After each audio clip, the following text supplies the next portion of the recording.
Bueno, bienvenidos a esta sesión de análisis pretransfusional, todas las pruebas pretransfusionales que realizamos y cómo unimos lo visto hasta el momento. Bien, vamos a tener en este tiempo de grabación la posibilidad de ver todas estas pruebas pretransfusionales y lo que veremos más adelante en este módulo 3, en el módulo 4, que nos acompañarán realmente a visualizar esos problemas inmunohematológicos complejos que pueden existir en nuestros pacientes. Lastimosamente, pues no logramos estar en vivo, pero espero que disfruten mucho esta grabación y estamos muy prestos a colaborarles en las dudas, en la resolución de las dudas que puedan presentarse para el día de mañana, el día sábado. Un gran abrazo. Bueno, vamos a mirar entonces este análisis pretransfusional. Recordar entonces que hay un objetivo directo que aparece en el manual técnico de la Asociación Americana de Banco de Sangre, que es: las pruebas pretransfusionales se llevan a cabo al fin de evitar la transfusión incompatible con los glóbulos rojos del donante, lo que podría tener como resultado una reacción hemolítica posttransfusional de tipo inmunológica. Ese es el objetivo de estas pruebas in vitro, que tratan de simular las condiciones in vivo a las cuales puede llegarse a someter el paciente. Vamos a tener dos puntos claves, que pues nuestra fábrica, por decirlo de alguna manera, que es nuestros donantes de sangre, nuestro banco de sangre, y este banco de sangre va a captar los donantes. Dentro del proceso inmunohematológico que tenemos, vamos a tener que realizar la hemoclasificación del sistema ABO, tanto en su fase globular como en su fase sérica, o en su fase directa como en la fase inversa. Más debemos acompañar la determinación del antígeno RHD por ser uno de los más inmunogénicos y el más importante de estos antígenos que acompañan el sistema RH o el complejo sistema RH. El rastreo de anticuerpos irregulares también va a ser muy importante en la detección a realizarse de forma sistemática en los donantes para verificar que no existan sensibilizaciones en ese tipo de personas que estamos testeando. También realizaremos la determinación del antígeno RHD en prueba de antiglobulina indirecta, que es la determinación de esa presencia de antígenos muy débiles en la membrana eritrocitaria que requieren de un medio de potenciador, que en este caso es la prueba de antiglobulina indirecta o es la prueba de antiglobulina. Y además tendríamos el fenotipo RH Maskell, que nos ayudaría a contemplar en cierto punto la posibilidad de ir organizando nuestros donantes de forma fenotípica. En Colombia tenemos una norma que nos indica realizar fenotipo RH a los donantes RH de negativos, pero realmente no hay digamos, direccionamiento frente al hecho solamente de hacérselos a los RH de negativos. Tendríamos que hacérselos a todos los donantes con el fin de que pueda evitarse inmunizaciones, y eso es lo que dice también nuestra norma de forma indirecta, pero pues que de todas maneras se ha interpretado como para hacérselos solamente a los RHD negativos. Por otro lado, esto nos ayudaría muchísimo a disminución de la aloinmunización en pacientes. Y no solamente el fenotipo RH y KEL, sino también las extendidos, las posibilidades de llegar a extender las reacciones a otros o las determinaciones a otros sistemas de grupo sanguíneo de importancia, sería la oportunidad y la clave para disminuir las posibilidades de la aloinmunización en pacientes. En el otro sector vamos a encontrar los servicios de transfusión sanguínea o los servicios de gestión pretransfusional o los centros de transfusión o unidades transfusionales. Bueno, esto le han dado diferentes nombres, donde van a encontrarse nuestros pacientes a los cuales están abocados estas fábricas como tal, por decirlo de alguna manera, a tener el componente sanguíneo para poder llegar a consolidar o a tener en cuenta los requerimientos de este tipo de pacientes. Para los pacientes hacemos lo mismo. El ABO, el sistema ABO con su técnica globular y sérica, nunca podemos determinar, como ya lo vimos con Anita, solamente la determinación directa y tener con ello ya una claridad de los sistemas de grupo sanguíneo. Necesitamos absolutamente todos como tal directamente y para poder determinar ese sistema ABO totalmente y con certeza. Y el antígeno RHD, que también acompaña obviamente estas determinaciones como parte de esos antígenos importantes, igual que los donantes. El rastreo de anticuerpos irregulares también hay que hacerlo. Tal vez uno de los puntos claves de estas diferencias entre rastreos de anticuerpos irregulares de donantes y pacientes es que en donantes se espera que sean personas sanas, por lo tanto se puede autorizar la posibilidad de trabajar con células pool para una detección de anticuerpos irregulares de alto título que puedan llegar a generar algún tipo de incompatibilidad menor en el paciente y que genere algún requerimiento adicional. En cuanto al rastreo de anticuerpos irregulares de los pacientes, sí que se requiere tener un poco más de sensibilidad para poder determinar más anticuerpos irregulares que pueden llegarse a presentar en ellos y además porque muchos de ellos van a tener sensibilizaciones que han sido causadas por embarazos o por gestaciones o por transfusiones. Por lo tanto, se esquematiza mucho más el tener más células, no solamente células pool, sino células individuales que puedan rastrear mejor estos anticuerpos. De nuevo, el fenotipo RH+QEL para ciertos pacientes, no para todos, con el fin de que puedan transfundirse unidades con el mismo fenotipo y disminuir las aloinmunizaciones. Una de las pruebas en las que converge lo que hacemos en la fábrica del banco de sangre y lo que venimos haciendo por nuestro paciente son las pruebas la prueba de compatibilidad o la prueba cruzada mayor.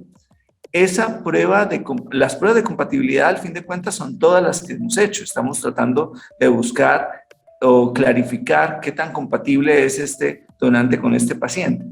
Pero esta compatibilidad final que hacemos la tenemos como prueba cruzada mayor, donde se une el glóbulo rojo del donante que ha sido fabricado con el suero o plasma del paciente que hemos detectado o hemos utilizado de nuestro receptor de sangre. Entonces aquí ya utilizamos esa prueba cruzada mayor, no estamos utilizando pruebas cruzadas menores, ellas han sido como retiradas del esquema teniendo en cuenta lo que es la inclusión del rastreo de anticuerpos irregulares de forma sistemática en los donantes, por ello ya no se requiere una prueba cruzada menor. Y con esto cerraríamos un análisis pretransfusional convencional, ¿sí? Tal vez aumentándolo mucho más o haciéndole énfasis a ese fenotipo RH+QEL, que ya las guías cada vez lo incluyen y nos permiten obviamente estar aterrizando mejor estos procesos de transfusión sin generar procesos de aluminización en nuestros pacientes. Bueno, antes de todo esto, obviamente, de todo este tipo de pruebas, es importante realizar como un análisis de toda la historia clínica y la historia serológica del paciente. En la historia clínica debemos encontrar o debemos tener muy en cuenta el diagnóstico, el motivo de la transfusión, el grado de urgencia real, los antecedentes patológicos, lo que son los antecedentes transfusionales, la fecha de la última transfusión, los antecedentes obstétricos, la medicación, la nacionalidad, raza o etnia, los antecedentes de consanguinidad. Todo ello nos va a dar ciertos puntos y ciertas pautas para el manejo de las pruebas que vamos a realizar en nuestros pacientes. Ya lo vimos, muchos de ellos, lo que puede llegar a tenerse en cuenta en el proceso de los pacientes cuando vamos a hacer identificaciones de anticuerpos. Obtener la historia serológica también es uno de los puntos claves, confirmar en nuestros archivos transfusionales anteriores cuántas transfusiones anteriores han tenido y además cuáles han sido los resultados de esas pruebas de compatibilidad realizadas anteriormente, porque muchos de esos anticuerpos solamente llegan a capturarse en un momento en el cual podemos determinarlos, porque posteriormente pueden bajar los títulos y no ser visibles. Bueno, entonces estas son nuestras pruebas del donante.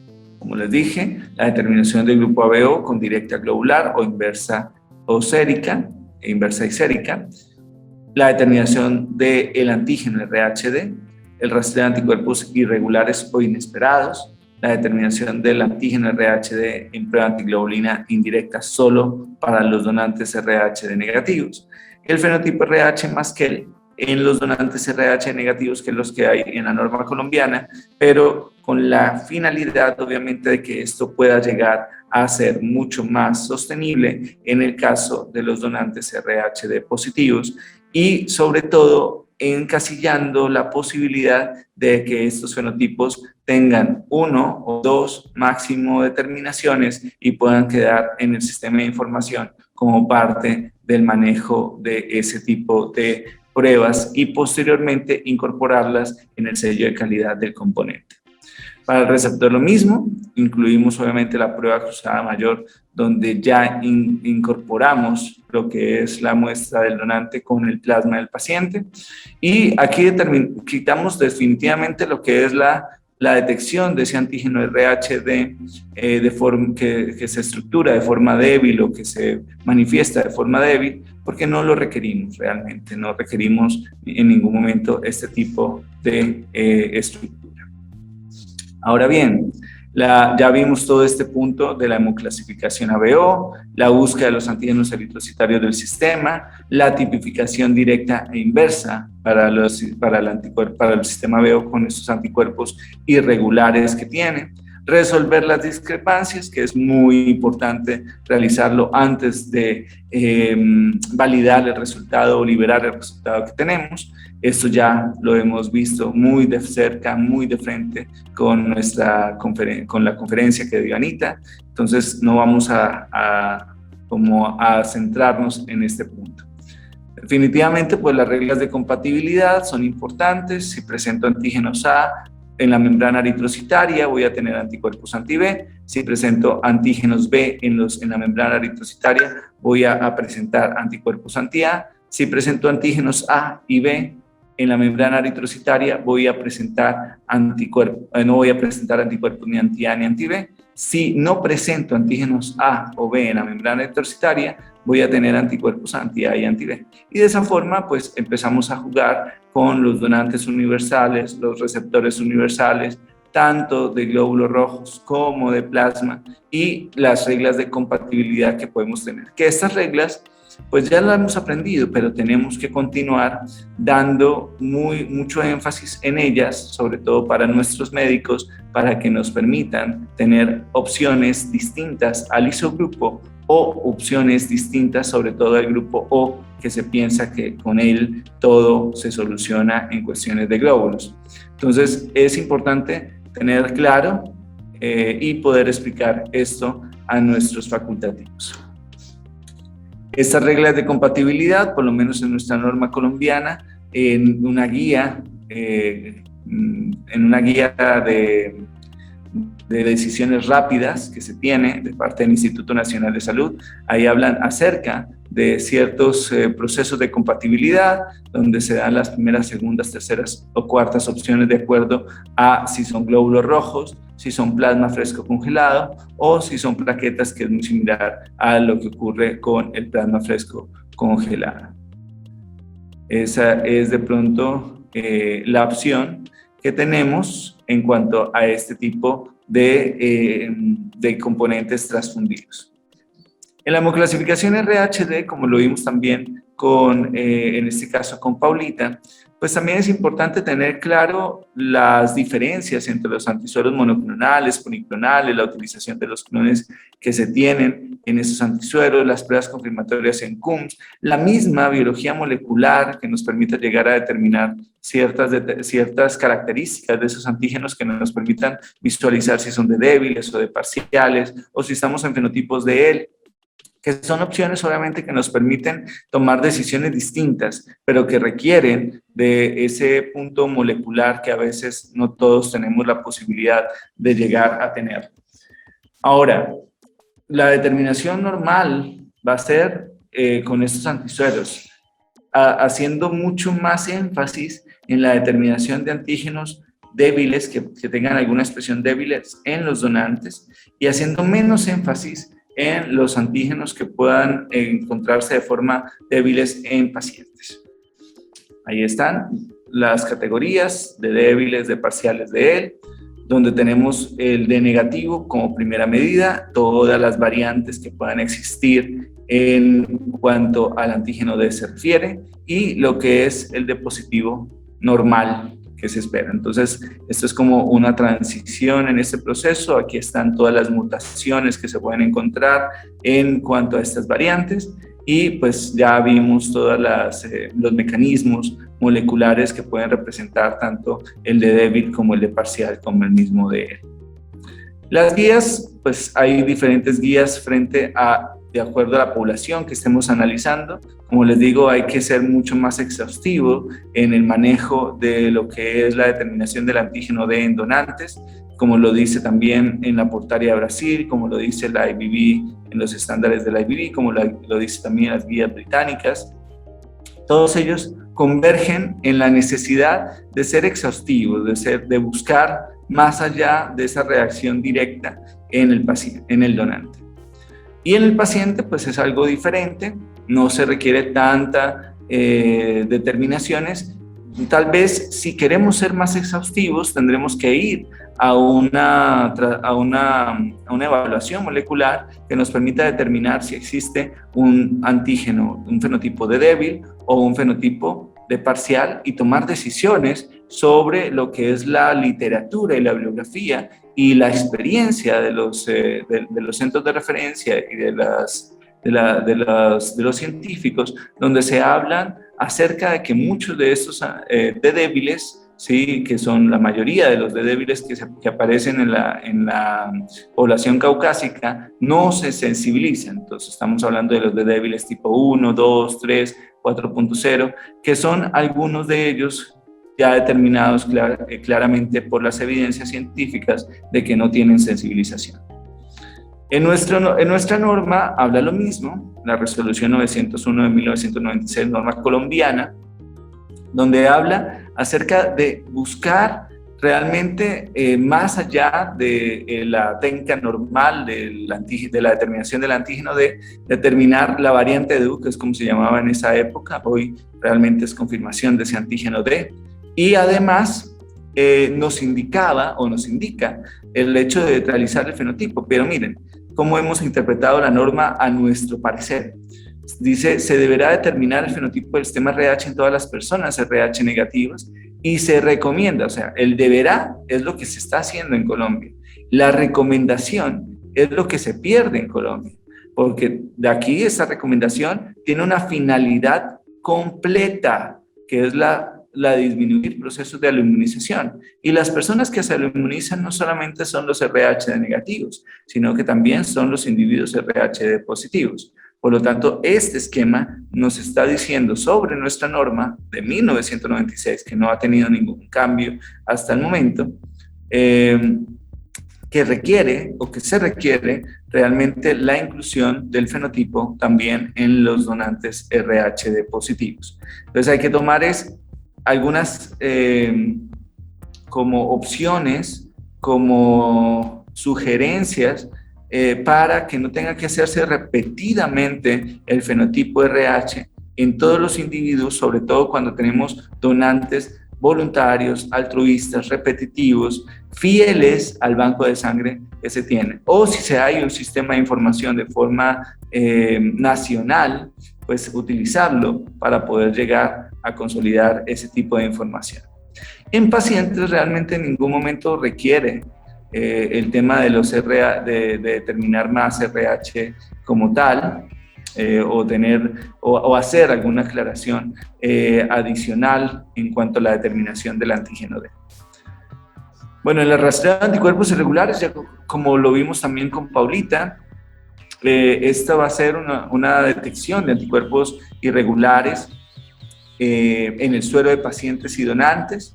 Vamos a utilizar células fenotipadas extendidamente para los antígenos de significancia clínica, los antígenos que producen anticuerpos de significancia clínica, y vamos a tener la posibilidad de ir detectando esos anticuerpos que van dirigidos frente a esos antígenos. bien sea utilizando células 1 y 2 en pool para los donantes, como lo comenté, como también utilizando 1-2 o 1-2-3 para los pacientes que, de acuerdo a la complejidad de los centros, es que debe utilizarse este tipo de reactivos. También, obviamente, sobre el costo y sobre las posibilidades económicas que se puedan presentar en el centro. Definitivamente hay que tenerlas igual, ¿no? O sea, si tenemos un centro que solamente realiza pocos rastreos de anticuerpos irregulares, no se pueden hacer esos rastreos de anticuerpos irregulares con células del grupo ORHD positivo de algún compañero, de algún colaborador de la institución, sino que tiene que hacerse con estas células que tengan fenotipos extendidos y pues que se consolide ciertas reglas para poder realizar y tener claras en el momento de que no, de hacer la prueba, para que no se pierdan algunos tipos de especificidad de anticuerpos. El RAI debe ser hecho con técnicas capaces de detectar anticuerpos clínicamente significativos. Pueden hacerse o utilizarse potenciadores como el LIS, como las enzimas, como las soluciones de baja fuerza iónica y las enzimas, pero es importante de tener claro que algunas técnicas pueden llegar a captar algunos anticuerpos que no van a ser clínicamente importantes, y eso va a generar pérdida de tiempo y pérdida de recursos para la institución, y pues sobre todo la inoportunidad de la transfusión en el paciente. ¿Sí? Ahí es donde realmente necesitamos ir consolidando muy bien y aprendiendo cuáles son esos anticuerpos que tienen significancia clínica y cuáles no, y cuándo empiezan a ser de significancia clínica. Hay que detectar la menor cantidad de anticuerpos no significativos para no cometer o no perdernos de una transfusión en el paciente. Entonces aquí hay un flujograma general para presentarles. Tenemos la transfusión, los antecedentes transfusionales o los antecedentes del paciente van a ser muy importantes. Entonces vamos a tener los antecedentes transfusionales, las gestaciones, los trasplantes, el histórico serológico que podamos llegar a tener. Todo eso va a tener que ser como analizado en el momento de hacer el rastreo de anticuerpos irregulares. Vamos a tener, si tenemos un rastreo negativo, podemos ir directamente a una prueba cruzada mayor y consolidar tal vez el proceso del fenotipo para poder disminuir las posibilidades de aluminización si es que es un paciente que empieza a un régimen de transfusión crónica. Recuerden, el fenotipo no va a ser para todos. Esto lo vamos orientando mucho mejor en ese capítulo 9 del libro de inmunohematología básica y aplicada, para que ustedes puedan orientar realmente dónde está la importancia de ese fenotipo en nuestros pacientes. El RAI positivo indica la necesidad de identificar los anticuerpos. Esa identificación de anticuerpos se va a generar o se va a realizar siempre cuando está ese rastreo de anticuerpos irregulares positivos, se indica y se necesita, es obligatorio realizar la identificación de anticuerpos, porque el rastreo, como ya lo vimos, solamente es el indicativo de que hay algo, pero necesitamos darle nombre a ese algo, como ustedes lo vieron ya en la clase con Paulita y con Marcela. Y pues además es necesario incorporar el fenotipo para poder ir determinando si la identificación es coherente frente al hecho de la ausencia del antígeno correspondiente en la membrana eritrocitaria del glóbulo rojo del paciente. Y de esa misma forma, realizar el fenotipo nos ayuda a poder consolidar una prueba cruzada mayor compatible y la transfusión segura de que tanto hemos hecho énfasis. La identificación de anticuerpos irregulares nos va a arrojar estos datos. ¿Cuál o cuáles son los anticuerpos presentes en el paciente? Solo después de obtener esta información puedo hacer una transfusión segura. Después de la fenotipicación del anticuerpo, podemos fenotipificar el antígeno, el paciente con los antígenos correspondientes a los anticuerpos descubiertos, que la prueba confirmatoria, o sea, no solamente la identificación es la que nos va a dar el dato, sino que es el fenotipo, el realizar el fenotipo, que nos va a dar el dato complementario al manejo de este tipo o de esta información para llegar a esa especificidad. Los glóbulos rojos que serán transfundidos deben ser fenotipificados para garantizar que los antígenos no estén presentes. Entonces, es uno de los puntos claves para poder que no existan dificultades por el efecto de dosis frente a lo que es las transfusiones y no se genera una reacción hemolítica post-transfusional. Las identificaciones vamos a tener entonces que se realizan para asignar el significado clínico y para buscar anticuerpos adicionales en pacientes inmunizados.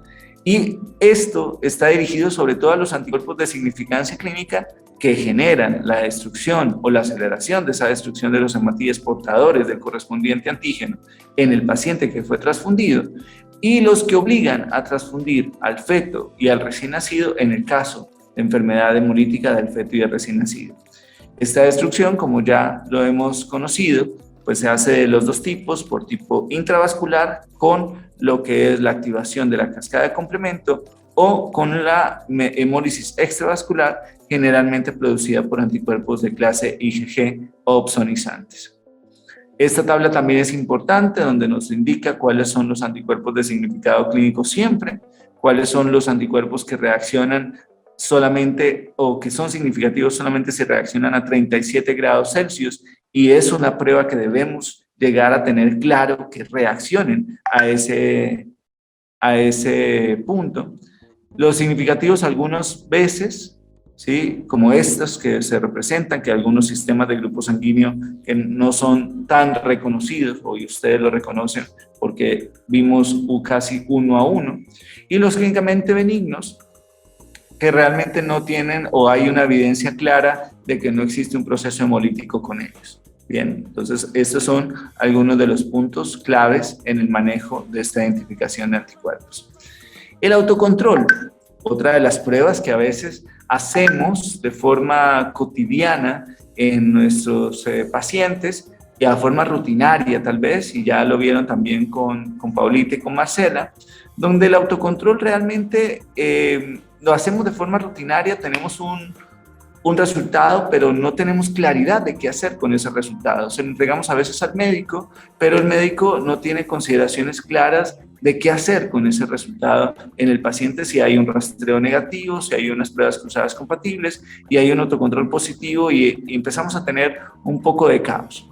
Por tal razón, el control autólogo solamente se realiza acompañando la identificación de anticuerpos celulares. Ahí es donde tiene un valor realmente ese autocontrol. Entonces, ese autocontrol consiste en hacer reaccionar el suero con las propias células del paciente. No se recomienda el autocontrol como parte de las pruebas pretransfusionales de rutina, como igual no se recomienda el CUM directo de forma rutinaria.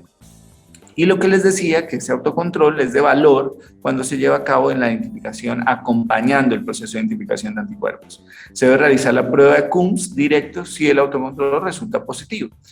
Ahí está el autocontrol negativo, no tendría que hacer nada, pero el autocontrol positivo debo acompañarlo de ese CUM directo complementario para dar claridad de qué es lo que estoy encontrando en ese tipo de pacientes.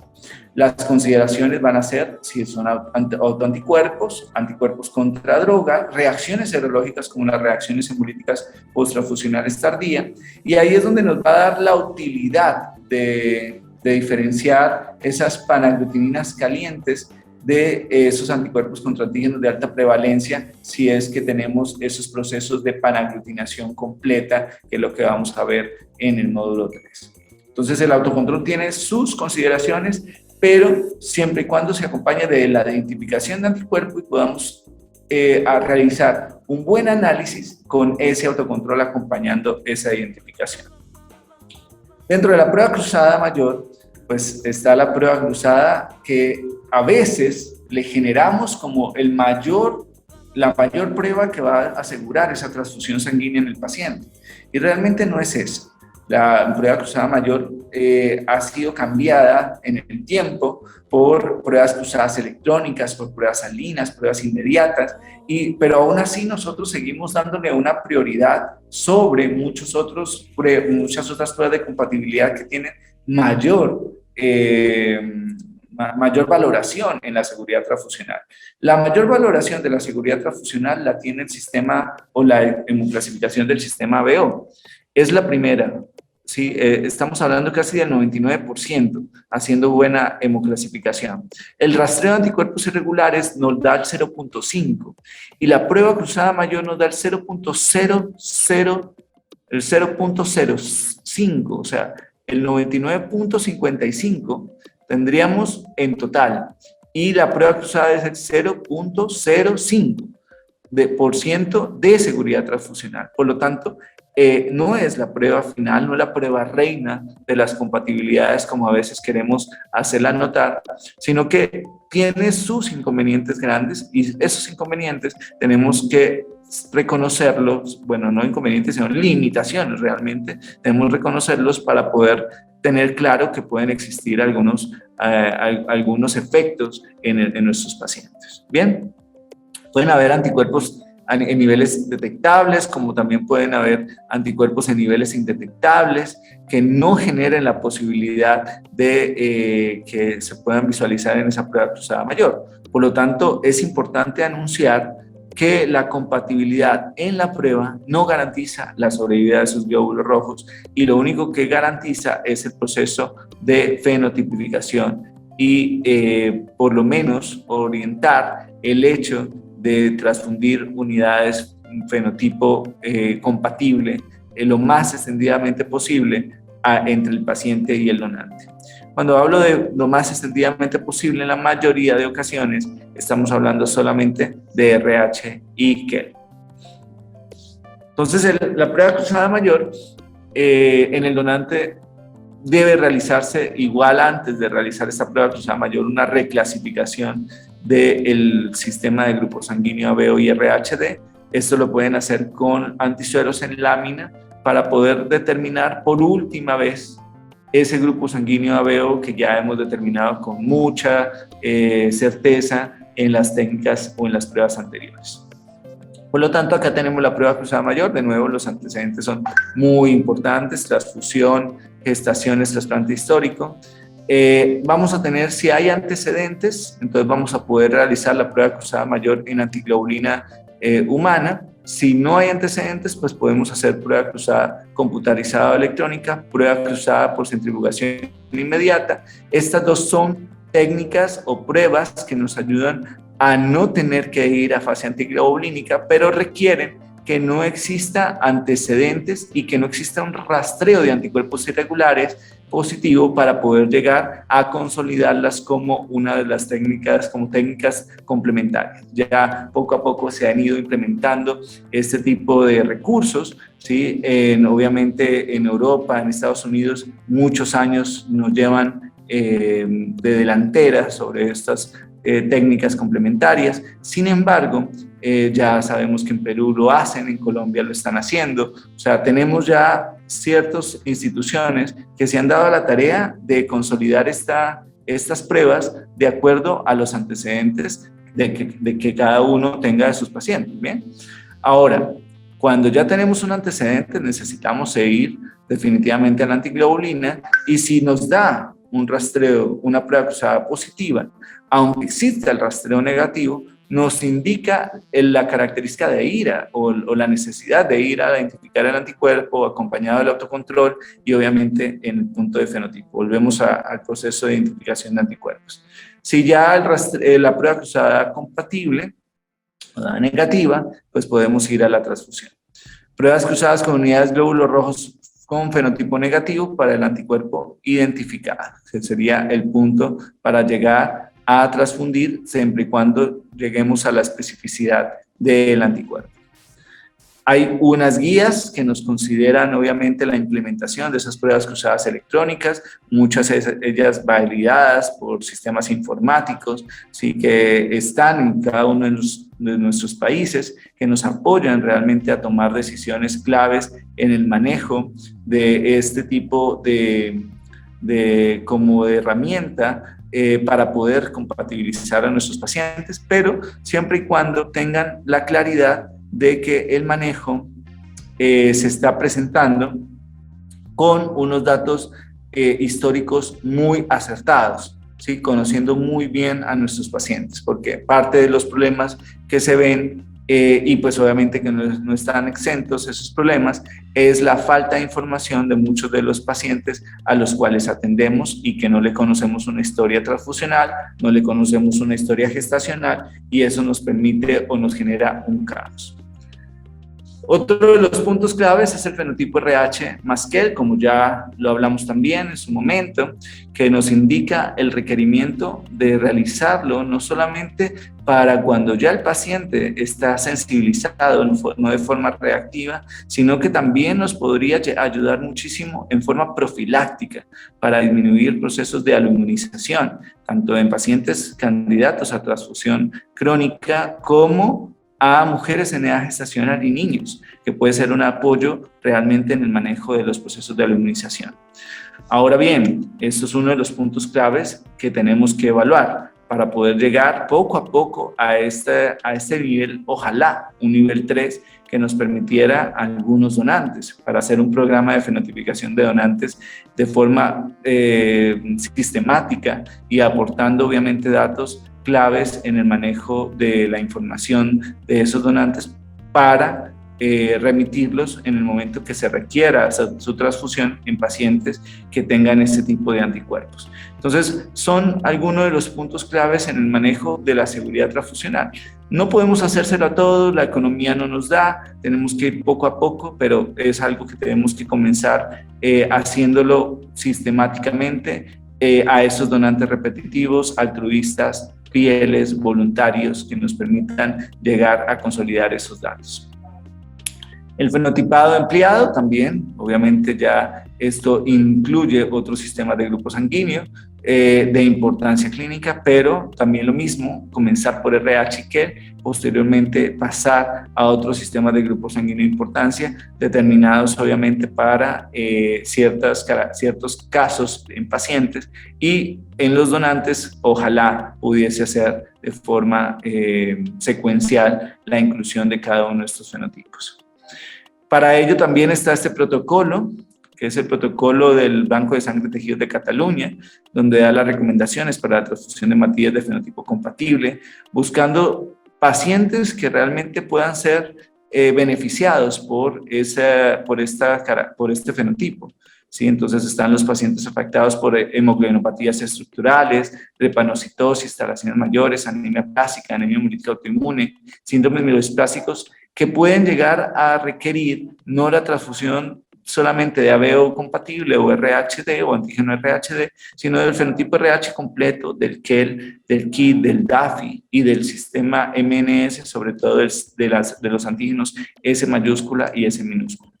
Entonces, estos protocolos, el primero de estos pacientes, son bastante crónicamente transfundidos.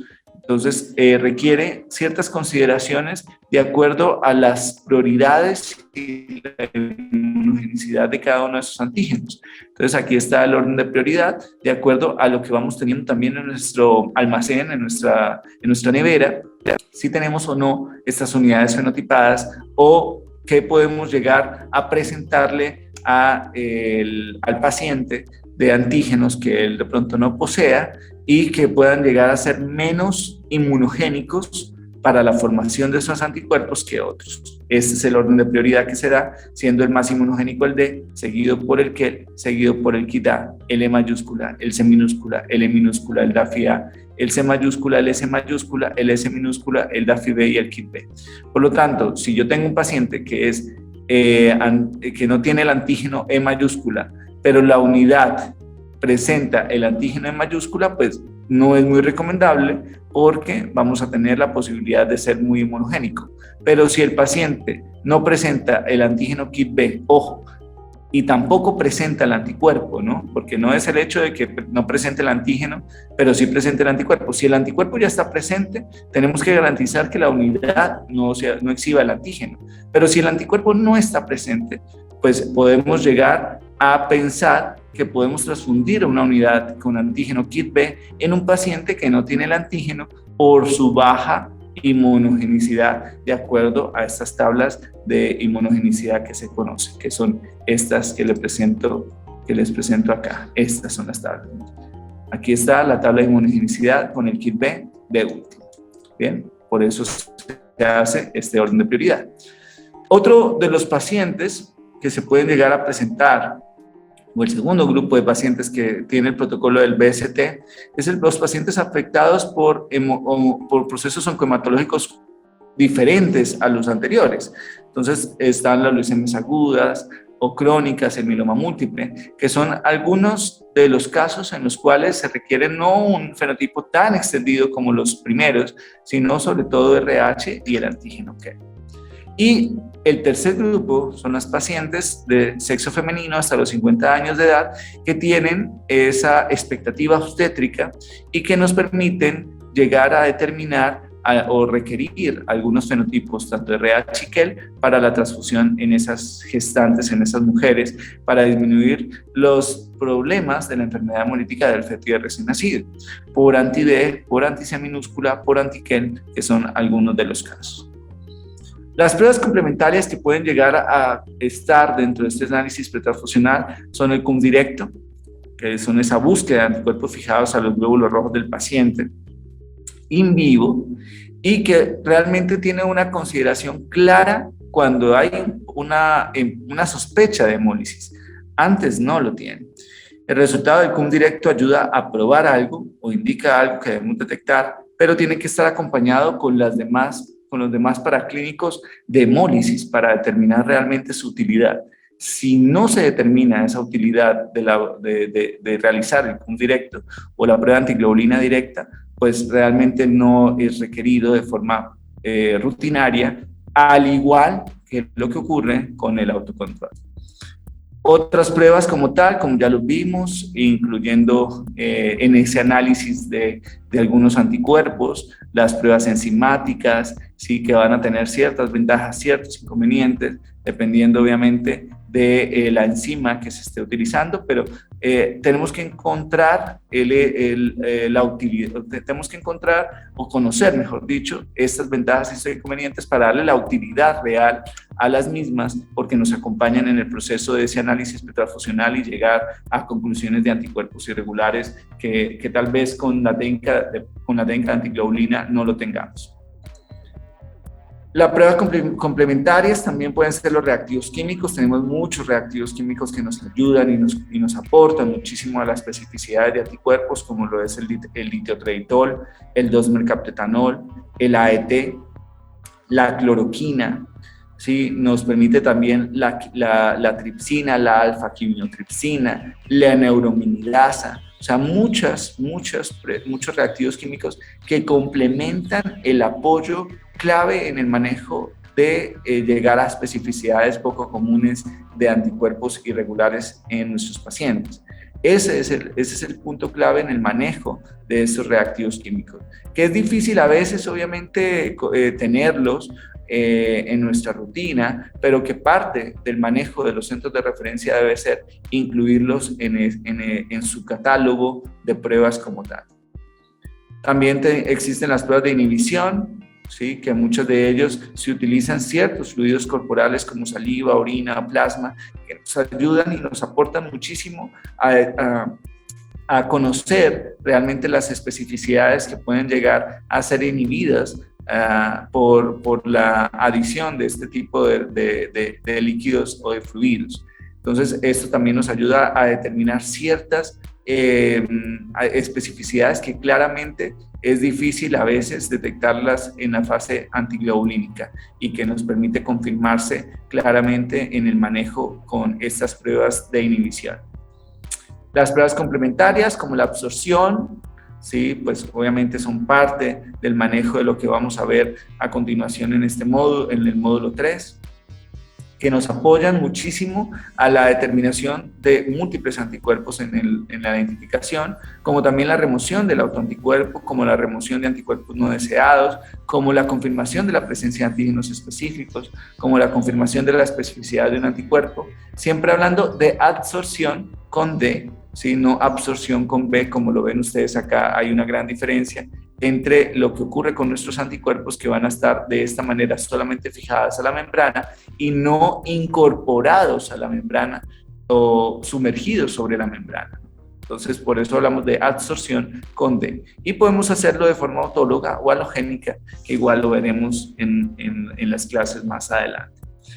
La prueba complementaria, como la elusión, también la miraremos, continuará en ese proceso para liberar esos anticuerpos que están fijados a la membrana y ayudarnos a determinar esa especificidad cuando estamos investigando ese CUM directo positivo o cuando estamos haciendo algún tipo de análisis complementario para determinar alguna especificidad de algún anticuerpo.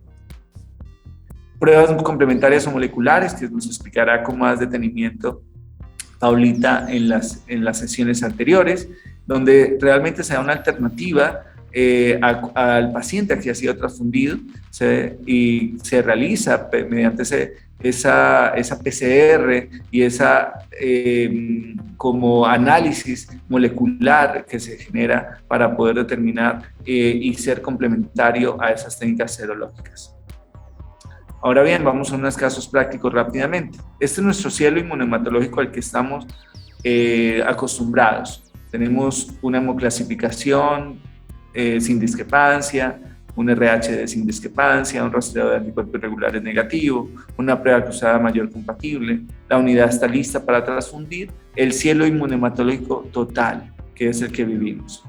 Cuando ya tenemos estos casos donde tenemos una hemoclasificación sin discrepancia, el RH sin discrepancia, pero el rastreo da positivo, se requiere la inclusión de la identificación de anticuerpos, se requiere también lo que es la inclusión del autocontrol, se requiere realizar de nuevo las pruebas cruzadas, pero además hay que analizar esta identificación, buscar el hecho de realizar las pruebas cruzadas y realizar el fenotipo a esas unidades y al paciente para poder llegar a consolidar esa prueba o esa unidad lista para transfundir. Entonces esto es lo que vamos a ver en los haloanticuerpos, en la mezcla de haloanticuerpos con un autocontrol totalmente negativo. Si ya tenemos la hemoclasificación sin discrepancia, el RH sin discrepancia, el rastreo positivo, pero el panel de identificación nos da un fenómeno de panaglutinación con autocontrol positivo, donde acompañamos a ese autocontrol positivo con el CUMS directo, con la prueba antiglobulina directa, y las pruebas cruzadas nos dan incompatibles, pues ahí tenemos que realizar definitivamente estudios complementarios que vamos a verlo en este módulo siguiente y que pueden ser muy direccionados a esos fenómenos de panagglutinación debido a autoanticuerpos, reacciones hemolíticas posttransfusionales. Los mismos haloanticuerpos pueden estar acá o mezcla de ellos pueden llegar a generar. Y obviamente estamos en un proceso complejo, ya empezamos a tener ese infierno inmunohematológico y no podemos llegar a transfundir. Lo mismo en este caso, donde tenemos la hemoclasificación sin discrepancia, el RH sin discrepancia, el rastreo negativo, pero las pruebas cruzadas incompatibles, pues tenemos que seguir buscando con estudios complementarios hasta garantizar que estas unidades nos den compatibles y el por qué puede ser este caso de las pruebas cruzadas incompatibles con rastreos negativos. Y lo mismo en este punto, por lo menos la hemoclasificación, el rastreo positivo, la identificación también produciendo panaglutinación con autocontrol negativo, que ya nos entra un poco más de pánico porque podemos estar frente a un anticuerpo contra un antígeno público y las pruebas cruzadas mayores totalmente incompatibles. Entonces todo eso requiere estudios complementarios que todos son del análisis pretransfusional. Nada es por fuera del análisis pretransfusional, todo tiene que estar dentro de ese análisis porque es todo lo que hacemos antes de la transfusión sanguínea para nuestro paciente. Este es otro de los puntos claves en el manejo, una hemoclasificación sin discrepancia, RH sin discrepancia, rastreo de anticuerpos irregulares positivo, con con fenómenos de panaglutinación en la identificación de anticuerpos, autocontrol negativo, pero las pruebas cruzadas mayores compatibles. Entonces también no podemos llegar a transfundir al paciente si no hacemos estos estudios complementarios y determinamos si es que hay un anticuerpos contradiluyentes de los reactivos celulares o unidades del donante antígeno negativo, la unidad del donante es antígeno negativo. Entonces es digamos, uno de los puntos claves en el manejo de este tipo de causas, de ese análisis pretransfusional complementario, que apoyaremos obviamente esas dudas mañana. Como conclusión general, entonces tenemos que las pruebas pretransfusionales constituyen un conjunto de pruebas insertadas en el proceso transfusional, realizadas con diversas metodologías y técnicas, las cuales deben estar protocolizadas y estructuradas mediante un sistema enfocado en la calidad. Su uso limita el riesgo transfusional en el receptor al evitar las reacciones hemolíticas transfusionales que pueden llegar a desencadenar alta morbilidad y desenlaces fatales.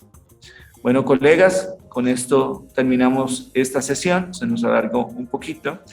Muchísimas gracias, les dejo esta frase de Nelson Mandela, donde la educación es el arma más poderosa que puedes usar para cambiar el mundo. Un gran abrazo para todos y quedamos muy atentos a nuestra clase sincrónica.